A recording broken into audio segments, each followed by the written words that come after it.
Өнөөдөр Бурхны хэлдэг үг хүний нүглийг шүүхийн төлөө, хүний зөв шудраг бус байдлыг шүүхийн төлөө, хүний тэрслүү байдлыг харахын төлөө байдаг. Хүний шудраг бус омигтэй байдал, хүний үг үйлдэл Бурхны санаа зоригтой нийцдэггүй. Бүхэн шуултуулах ёстой хүний бүх хэл тэрслүү байдал нүгэл гэж тодорхойлогддог.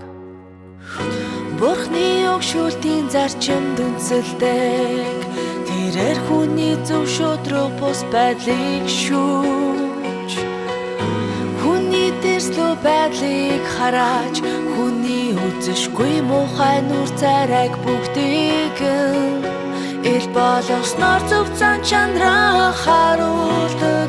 Ариун байдал бол түүний зөв зан чанарын төлөөлөл.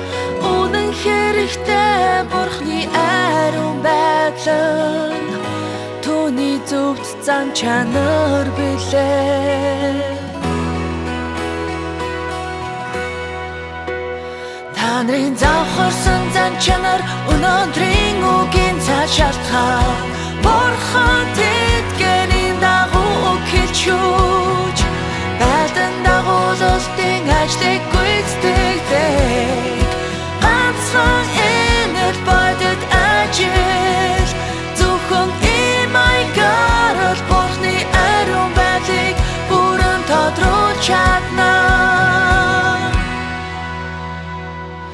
Яг эдгээр үгийн шүүлтээс болж л та нарт хөөрхөн болзогт ариун Бурхан гэдгийг харж чадсан.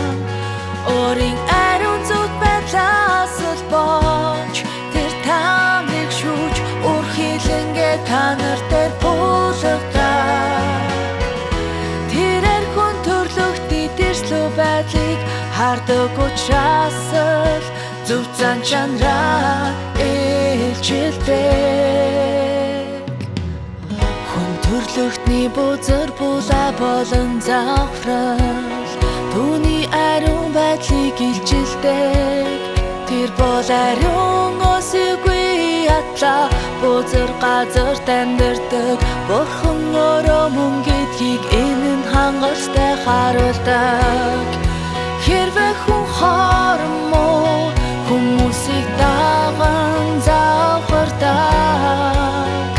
ямар ч ариун гэх юмгүй, ямар ч зөв зан чанаргүй бол хүний зөв шудраг